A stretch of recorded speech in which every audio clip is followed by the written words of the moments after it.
अभी बूंदी से आने वाले माननीय सदस्य जिक्र कर रहे थे और निम्बाड़े से आने वाले माननीय सदस्य ने बीजेपी के शासनकाल में स्थानीय निकाय को जो मदद की उसका उल्लेख किया, पर हम कब तक मदद करते रहेंगे? क्या स्थानीय निकायों को अपने पैरों पर खड़ा नहीं होना चाहिए? क्या आत्मनिर्भर नहीं बनना चाहिए? माननीय सभापति महोदय, हर दूसरे निकाय, नगर पालिका, नगर परिषद 6 महीने में डिमांड हो जाती है कि हमको कर्मचारियों को देने के लिए तनख्वाह नहीं है, पैसे नहीं है, और ऐसी स्थिति में काम अटकना, कामों का रुकना एक सामान्य सी बात हो गई है। इसलिए मैं आपके माध्यम से माननीय मंत्री महोदय से निवेदन करना चाहूँगी, पिछले समय एक कैबिनेट मेमो भी बना था, उस कैबिनेट मेमो के तहत, क्योंकि कर्मचारियों को जो तनख्वाह मिलती है स्थानीय निकाय के कर्मचारियों को, वो 1997-98 में जो अर्जित चुंगी की आय का 10% वार्षिक वृद्धि के साथ 97-98 में स्थानीय निकायों की जो चुंगी से आय होती थी, उस आय में 10% वृद्धि हर वर्ष होती है और उसके तहत कर्मचारियों को या उस पर्टिकुलर स्थानीय निकाय को वो पैसा दिया जाता है। लेकिन माननीय सभापति महोदय, कर्मचारियों की बढ़ोतरी भी हो रही है, नगर पालिकाओं की संख्या में भी बढ़ोतरी हो रही है, और साथ साथ में कभी ज़माने में हमारी अजमेर की नगर परिषद हुआ करती थी, आज नगर निगम है, तो वहाँ जितने कर्मचारियों की फौज है उससे वो पैसा काफ़ी नहीं है कि वो कर्मचारियों में तनख्वाह में बटे। सिर्फ कर्मचारियों की तनख्वाह में ही बटता है, और कई बार तो ऐसा होता है कि कर्मचारियों की तनख्वाह भी पूरी नहीं बट पाती 10% वृद्धि के साथ में। फिर यदि सरकार ने घोषणा कर दी कि वो सफाई कर्मचारियों की भर्ती करेगी, तो स्थायी रूप से सफाई कर्मचारियों की भर्ती के कारण से कर्मचारियों की संख्या में और वृद्धि होती है। तो मैं सुझाव देना चाहूँगी माननीय मंत्री महोदय को कि वो ये पुनर्भरण के पेटे के रूप में जो आप नगर पालिकाओं को, नगर निगमों को देते हैं, वो पेटे की बजाय आप राज्य की संचित निधि से यदि कर्मचारियों को तनख्वाह देंगे तो हमेशा की समस्या, जो वेतन भत्तों की समस्या, उसका समाधान हो जाएगा। और साथ ही समाधान होने के साथ नियमित रूप से कर्मचारियों को वेतन भत्ते मिलेंगे। चुंगी पुनर्भरण के अनुदान के रूप में जो राशि देते हैं, वो उस राशि में और संचित राजकोष की राशि से, निधि से यदि आप तनख्वाह देंगे तो उसमें कोई बहुत ज़्यादा अंतर आने वाला नहीं है। इतनी वित्तीय सहायता तो आप हर साल किसी न किसी नगर पालिका को देते ही हैं। एक तीसरा, नगर पालिकाओं में कई बार गलत वेतन उठ जाता है और उसकी रिकवरी कर्मचारी से रिटायरमेंट के बाद में भी निकालते रहते हैं। तो ऐसी स्थिति में यदि पे मैनेजर से ये तनख्वाह बटेगी तो किसी प्रकार की कोई गड़बड़ी होने की कोई अंदेशा नहीं रहेगा। इसलिए मेरा आपसे निवेदन है कि राज्य की संचित निधि से कर्मचारियों को तनख्वाह दी जाए और चुंगी के पुनर्भरण के पेटे जो राशि दी जाती है उसको रोका जाए, ऐसा मेरा निवेदन है। माननीय सभापति महोदय, जैसा स्वच्छ भारत मिशन की बात हुई, मैं चूँकि अजमेर नगर निगम से आती हूँ, आज से 20 साल पहले जब मैं नगर परिषद की चेयरमैन थी, उस समय भी बोर्ड में ना तो कभी एक साल में एक बार ही मीटिंग होती थी, सही कहा, और कमेटियां उस समय भी नहीं बनी थी। 4 बोर्ड, 5-5 साल के 4 बोर्ड मैंने देख लिए, लेकिन आज तक कमेटियां नहीं बनी, और इसका खामियाजा वहाँ की आम जनता को उठाना पड़ता है, आम लोगों को उठाना पड़ता है। ना तो काम समय पर हो पाते, और जब समय पर काम नहीं हो पाते तो भ्रष्टाचार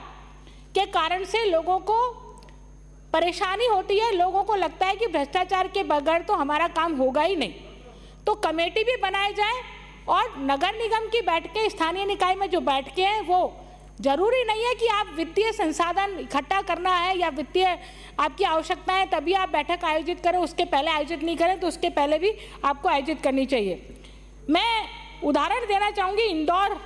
नगर निगम का। इंदौर नगर निगम की इनकम 2000 करोड़ रुपया पर ईयर है,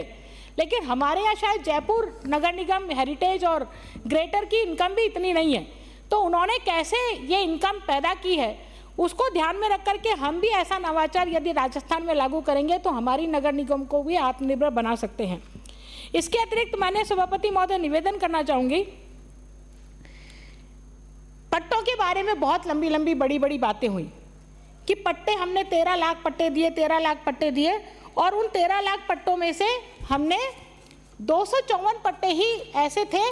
जो गलत पाए गए या उसकी शिकायत कर सकते हैं। ये शिकायत मैंने कई बार की कांग्रेस के शासन में, लेकिन उसका कोई प्रत्युत्तर नहीं मिला। माननीय सभापति महोदय, अजमेर कोटड़ा के चौसाला खसरा नंबर 502, जिन्हें वर्किंग जमाबंदी में नए खसरे में 545, 546 के अनुसार जाना जाता है,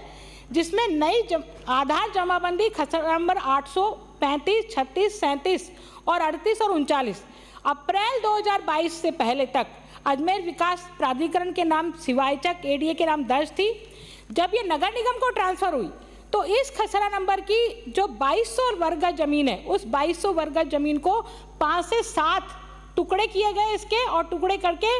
बिना कब्जे के फर्जी कब्जा शो करके इसके पट्टे वितरित कर दिए गए। अखबारों में उस समय तत्कालीन समय खूब छपा। हमने कांग्रेस के सरकार में बहुत प्रयत्न किया कि ये पट्टे जो फर्जी पट्टे हुए हैं, जिसमें भ्रष्टाचार बहुत बुरी तरह से गंदी बदबू आती है उस भ्रष्टाचार की, मैं माननीय मंत्री महोदय को निवेदन करूंगी कि इसकी जांच कराई जाए, और जांच कराई जाके जिन कर्मचारियों ने, अधिकारियों ने ये गलत सरकार की रेवेन्यू को लॉस करते हुए पट्टे जारी किए, उनके खिलाफ भी कार्रवाई हो और इन पट्टों को निरस्त किया जाए। इसके अतिरिक्त माननीय सभापति महोदय, निवेदन करना चाहूँगी, अभी निराश्रित पशुओं की बहुत बात हुई, लेकिन हमारे अजमेर नगर निगम में निराश्रित पशु नहीं है। वो जो पशु है वो आश्रित है, किसी न किसी दुग्ध पालक के पशु हैं। और मेरे पहाड़गंज, माकूपुरा और बालूपुरा में ये बहुत बड़ी समस्या है, क्योंकि इन तीनों क्षेत्रों में उस समाज के लोग काफ़ी तादाद में रहते हैं जो पशुपालन का व्यवसाय करते हैं, और उनकी दिक्कत यह है कि वो अपने घरों में कैसे पशुपालन करें, छोटे छोटे घरों में। इसलिए आपके माध्यम से माननीय मंत्री महोदय को निवेदन करना चाहूँगी कि अजमेर डेवलपमेंट अथॉरिटी ऐसी कोई योजना बनाए जैसी जोधपुर और कोटा में बनी है पिछले सालों में, और वो योजना इन पशुपालकों को सस्ते भूखंड बड़ी संख्या में और बड़ी तादाद में दें, ताकि वो पशुपालक वहाँ जाके पशुपालन का व्यवसाय भी कर सके, डेयरी उद्योग का संचालन भी कर सके, और डेयरी के माध्यम से अपने दुग्ध उत्पादन के कार्यों को ठीक प्रकार से कर सके। बहुत लंबे समय से अजमेर के पशुपालकों की ये मांग रही है, तो मेरा मंत्री महोदय के माध्यम से निवेदन है। इसके अतिरिक्त माननीय मंत्री महोदय, जो हमारी अजमेर की 48 कच्ची बस्तियाँ हैं, पट्टे तो 13 लाख वितरित कर दिए, लेकिन जिन क्षेत्रों से भारतीय जनता पार्टी के जनप्रतिनिधि जीत के आते थे, उन क्षेत्रों में पट्टे वितरण पर कोई ध्यान नहीं दिया गया। तो मैं निवेदन करना चाहूँगी, अजमेर की कच्ची बस्ती पहाड़गंज, मलूसा रोड, आशागंज, हरिजन बस्ती और फरीदाबाद के में जो बरसों से लोग बसे हैं, पहाड़गंज में जो लोग हैं वो पाकिस्तान से आकर के बसे हैं, और उस समय तत्कालीन सरकार ने पाकिस्तान से आने वाले विस्थापितों के लिए 164 क्वार्टर के नाम से क्वार्टर आवंटित किए थे, लेकिन उन क्वार्टरों की लीज डीड आज तक नहीं हो पाई है। इसलिए निवेदन करना चाहूँगी कि 164 क्वार्टरों की लीज डीड हो, और जो 48 हमारी कच्ची बस्तियाँ हैं, जिसमें विकास के नाम से जिला प्रशासन की उदासीनता के चलते अजमेर विकास प्राधिकरण को नगर निगम को हैंडओवर करनी चाहिए थी, वो नगर निगम को आज तक भी हैंडओवर नहीं की गई है। इसके अतिरिक्त एक निवेदन और करना चाहूँगी कि जितनी एडीए द्वारा बसाई गई कॉलोनियाँ हैं, उनको एक बसाने के बाद एक टाइम लिमिट में नगर निगम को हस्तांतरित करना होता है। नगर निगम को हस्तांतरित तो करना चाहती है, लेकिन उसके जितने खाली प्लॉट है उन प्लॉटों को हस्तांतरित नहीं करना चाहती, और लाइबिलिटी नगर निगम पर डालना चाहती है। तो मेरा निवेदन है कि लाइबिलिटी के साथ साथ कुछ रेवेन्यू के सोर्स उसमें खाली जिस भूखंड है, तो वो खाली भूखंडों के साथ उसको दिया जाए, ताकि वो रेवेन्यू के द्वारा उन एरियाज़ के सार संभाल, झाड़ू सफाई का काम भी कर सके। एक माननीय सभापति महोदय, निवेदन करना चाहूँगी स्वच्छता के विषय में। जब स्वच्छ भारत मिशन नहीं था, नरेंद्र मोदी जी के आने से पहले डोर टू डोर कचरा संग्रहण करते थे, सफाई कर्मचारी खुद करते थे, और ठेलों में उसको ओवरलोड करके कचरा डिपो तक लेके जाते थे। ऐसी व्यवस्था में चूंकि सफाई कर्मचारियों को बहुत लंबे दूरी तक नहीं जाना पड़े, इसलिए हर वार्ड में मैं 2 पॉइंट कह के अपना पूरा करूंगी माननीय सभापति महोदय। हर वार्ड में, क्योंकि मैंने 2:24 पर बोलना शुरू किया था, अभी तो 10 मिनट भी नहीं हुए माननीय सभापति महोदय, 10 मिनट भी नहीं हुए अभी। तो इसलिए मैं ये निवेदन करना चाहूंगी आपको कि उस समय सफाई कर्मचारी खुद उसको लोड करके और कचरा डिपो तक लेकर के जाते थे। फिर कचरा डिपो से जो कचरा संग्रहण करने वाला जो कॉन्ट्रैक्टर था, वो कचरा संग्रहण करता था और उसको कचरा डिपो तक लेके जाते थे। अभी भी वही व्यवस्था है। आप मैन्युअली जो कचरा है वो कचरा डिपो तक नहीं जाता। अब डोर टू डोर कचरे का संग्रहण होता है, इलेक्ट्रिक और पेट्रोल डीजल की गाड़ियों से वो कचरे का संग्रहण होता है। और कचरे का संग्रहण, माननीय मंत्री जी आप बाद में बात कर लेना, हमारी बात भी इम्पोर्टेंट है, इसलिए मंत्री महोदय को सुन लेना दीजिए। तो मैं निवेदन करना चाहूँगी कि आप ऐसी जो व्यवस्था है कचरा संग्रहण की, चूंकि आप गाड़ियों से होता है इसलिए वो गाड़ियाँ डोर टू डोर कचरा संग्रहण करके उसी कचरा डिपो पर डालती है और उस वार्ड के ही कचरा डिपो से फिर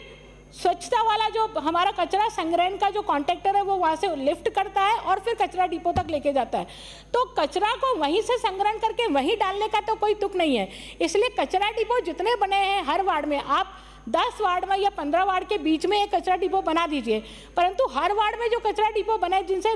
अड़ोसी पड़ोसी को समस्या रहती है वो कचरा डिपो को समाप्त करें। मैंने कई कचरा डिपो को समाप्त करने के लिए नगर निगम को अनेकों बार निवेदन किया, लेकिन उन्होंने उनको समाप्त नहीं किया, इसलिए शीघ्र उनको समाप्त किया जाए। माननीय मंत्री महोदय निवेदन, मैं दो पॉइंट सिर्फ 2 पॉइंट मैं निवेदन करना चाहूँगी। कचरा जो डिपो हमारा माखूपुरा में बना हुआ है वो कचरा डिपो पर ठोस कचरा प्रबंधन की कोई व्यवस्था, माकूल व्यवस्था है नहीं, अभी टेम्परेरी व्यवस्था है, लेकिन वहाँ से आसपास का जो पानी और ज़मीन है, जो खेती की ज़मीन है वो ख़राब हो चुकी है और ख़राब होने के कारण से जो किसान है वो परेशान है कि हमने ये कचरा डिपो की जगह दी लेकिन हमने अपनी ज़मीनों को ख़राब करने के लिए नहीं दी। इसलिए वो कचरा डिपो की जो जगह है उस पर ठोस कचरा प्रबंधन की व्यवस्था हो ताकि लोगों की ज़मीनें खराब नहीं हो। माननीय सभापति महोदय, आपने मेरे को बोलने का समय दिया उसके लिए बहुत बहुत धन्यवाद।